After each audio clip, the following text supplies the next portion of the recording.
What's up guys? So, good afternoon. Pauwi na kami guys. Galing office, maaga ulit. So maganda pag maaga, may makikita tayong video sa gabi.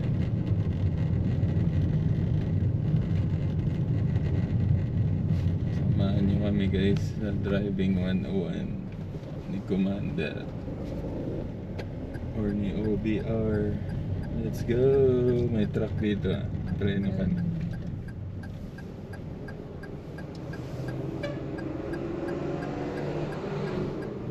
May motor. Dahan-dahan lang. Okay. Go. Wala.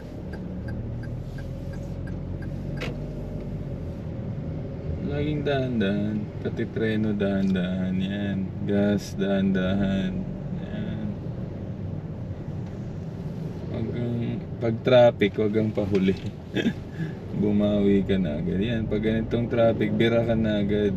Yung bumawi ka na.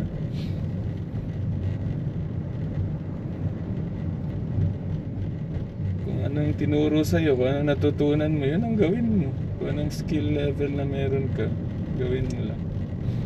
Sige, try mo. Kung ano natutunan mo, gamitin mo na. Yung parang pahirapan mo yung sarili mo kahit hindi mahirap yung kalsada, ganun yun eh. Kasi kung puro easy lang, puro beginner lang, ending beginner ka pa rin. Dapat expert na kasi in driving.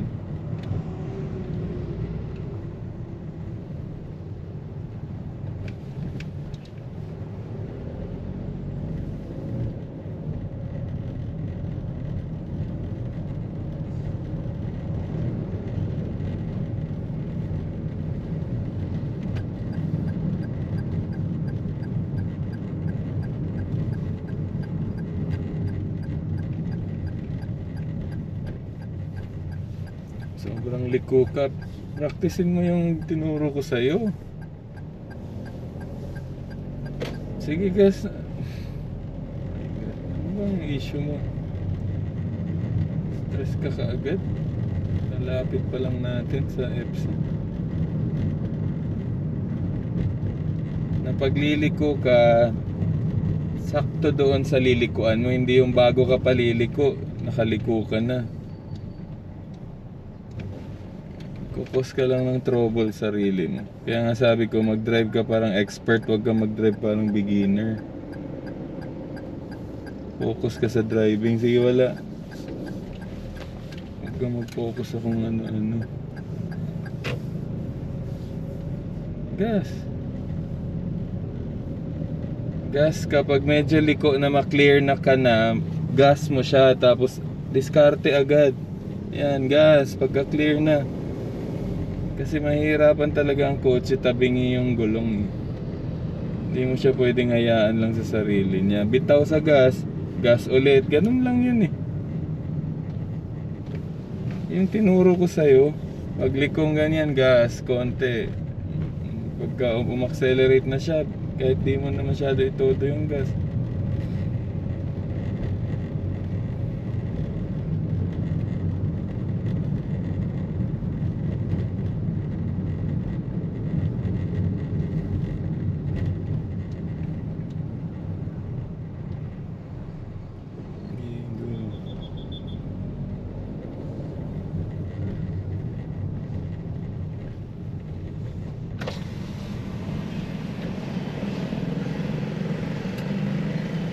Hilo na. Hindi pa tayo nakalayo. Hilo na sa on and off ng driving. Sige, dahan-dahan lang. Tingin sa mga motor. Dahan-dahan. Wala na. Dahan-dahan lang. Ayun na. Wala na. Naabutan ka na. Huwag ka nang umabante. Mag-antay ka na. Diyos ko Lord. Katabingi ka na rito. Sige na, tingin dyan.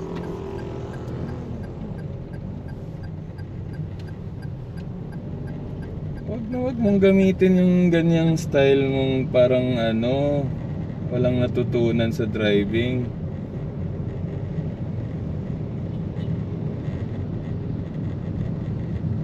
Nakita mo may parating, nahuli ka na, huwag mo na ituloy, pumreno ka lang. On and off lang sa preno. Parang lalo pa tayong wasted dito eh.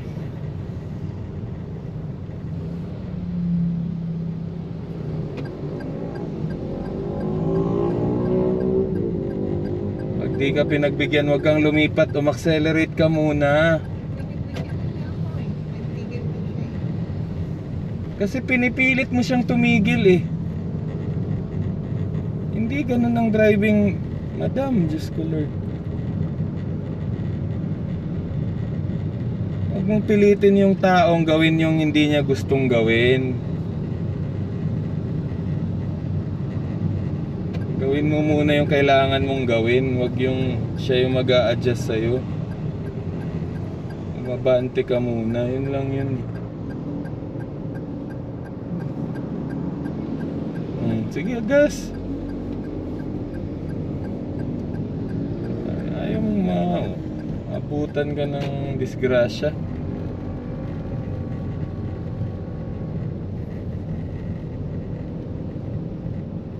Susundan mo lang yung skills mo. Hindi uubra pag wala kang adjustment or diskarte bawat drive. May part talaga na kailangan accelerated yung driving mo. May part din na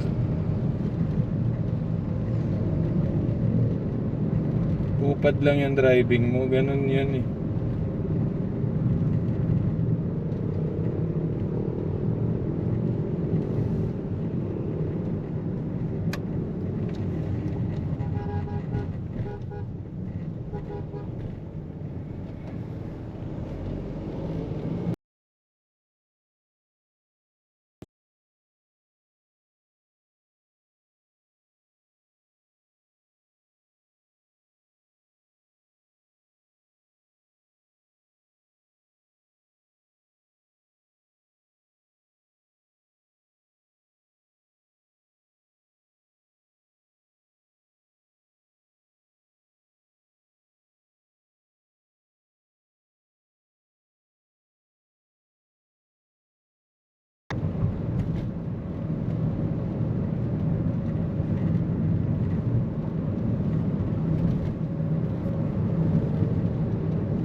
Diyan ka lang. Okay dito. Sige, dahan-dahan bike lang dito.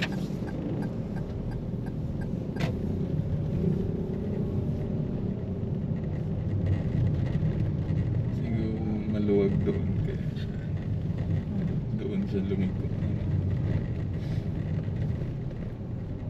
Kaya kanina matraffic na rin. Umalis oh.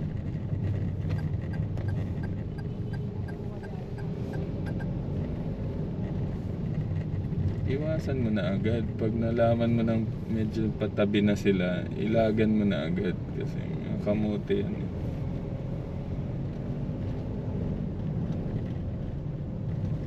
Yan yung sinasabi ko sa'yo. Pag naglalakad, nagmumotor, nagbabike nandyan sa tabi, ilagan mo na agad.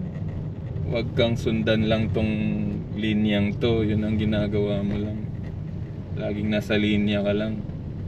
Hindi ganun yung driving. Hindi dahil yun nasa tamang linya ka, may adjustment ka gagawin. Kasi kung nasa tamang linya ka lang, mababangga ka pa din. Ga-adjust ka, ilag ka, ganun. May parada pa yata. Naabot pa tayo ng parada.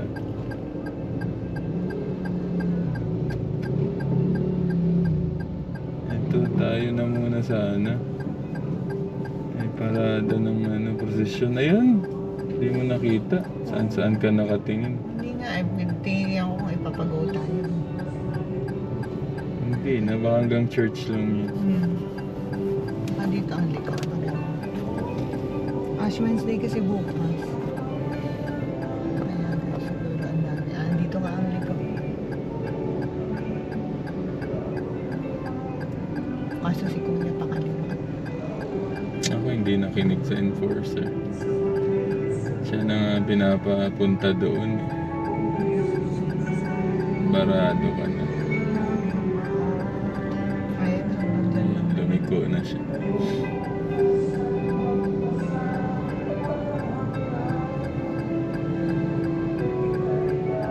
Kunti lang naman pala. Isang nakapat.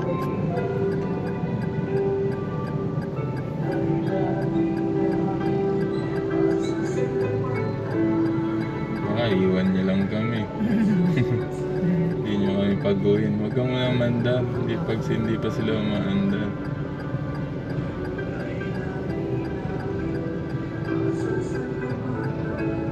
Go na daw. May tao pa. Wait lang. Sige, go. May tao ulit. Opo. Accelerate konti. Huwag ganyan. Accelerate. Tapos bitaw lang. Dahan-dahan ulit. Ganun lang. Ganun lang yung driving. Accelerate. Tapos dahan-dahan ulit. Hindi mo kailangan laging dahan-dahan.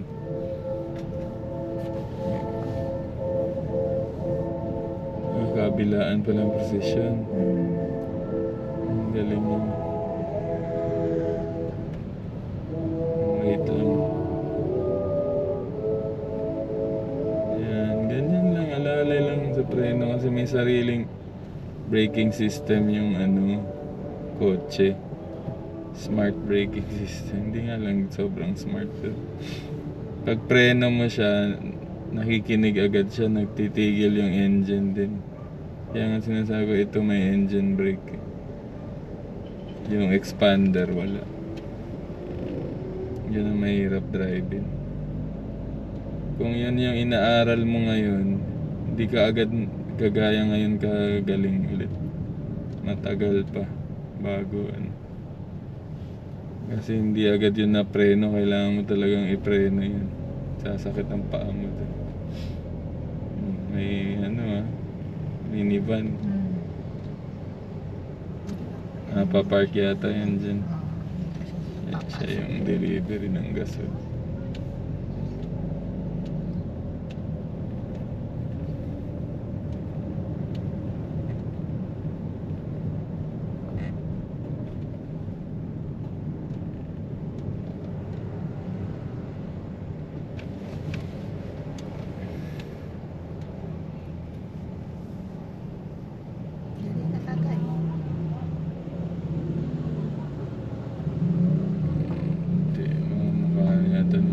Malapit masagasaan yung bata. Kaya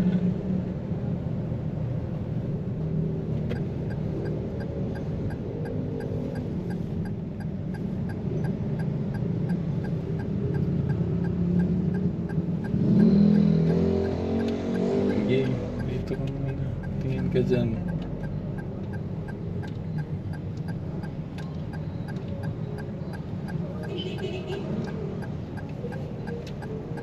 Huwag ka masyado malapit dyan kasi baka maatrasan ka.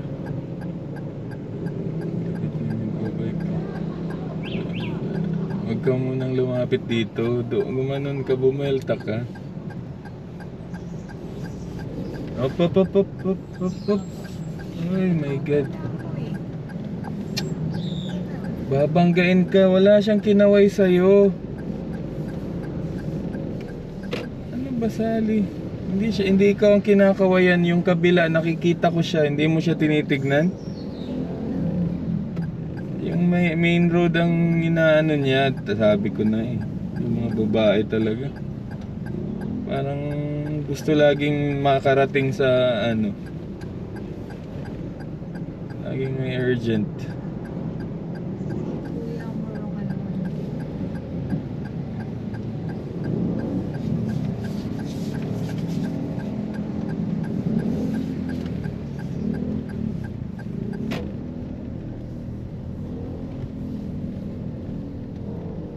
Kasi pag kinawayan niya yung kabilang side, ibig sabihin, hindi ka na pwedeng mag-go.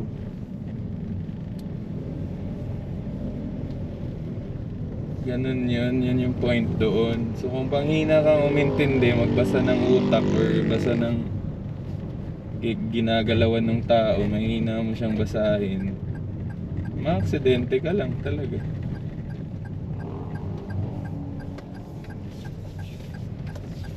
Akala ko naman tinitignan mo yung nagga-guide sa atin. Hindi pala. Tinitingnan ko siya. Ang understanding ko. Hindi tayo Nakita niya go akong ng go. naka-go. Singit lang ng singit yung ano, pag libre. Pag mga ganyan ka higpit na crossing na hindi ka galing main road, hindi ka go ng go. Ang ano dyan, salitan. Or mag-antay kapag kinawayan ka niya. Tapos pinara niya yung kabilang side. Kasi hinila niya ng hinila yung main road. Ikaw naman, dapat titigil ka pag nakita mo siyang gumaganon. Pero pag pinastop niya, saka ka mag-go. Mag-practice ka dyan sa ganyang traffic. Huwag yung puro diretso lang yung alam mo. Pag-aralan mo yung mabuti kung paano dumiskarte sa ganyang mga crossing. Araw-araw na tayo rito, ganun ka pa rin eh. Hindi pa rin nagbabago yung ano mo, diskarte mo. Kabado ka pa din, basta ka lang ano, basta ka lang naggagasolina, yung parang ganun. Hindi mo tinatantsyang maigi yung kotse.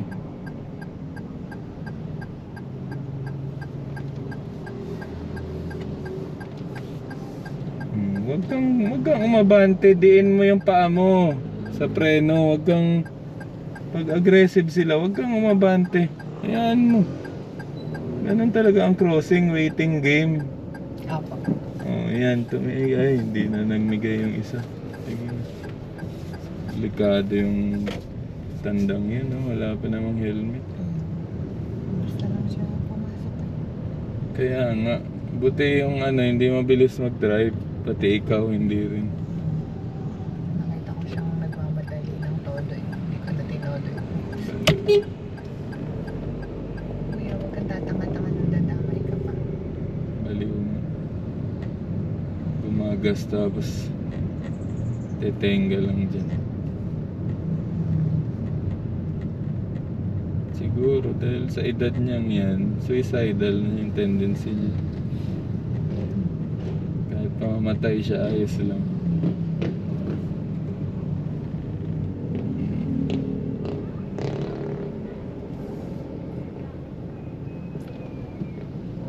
Okay, dahan-dahan.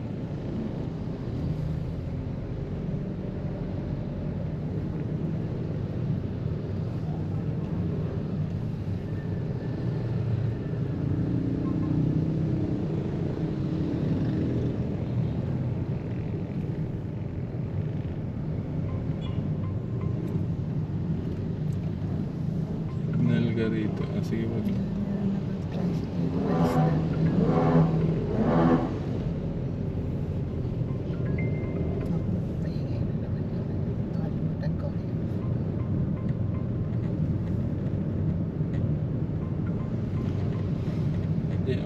mong gawing alarm. Sanayin mo na lang yung sarili mo. Kasi ang tanong na umiihi ka ba talaga? Baka hindi naman. Wala. Hindi naman siya. Tsaka ano yan, injury. Injured yung vehicle. Nata-traffic tayo niyan.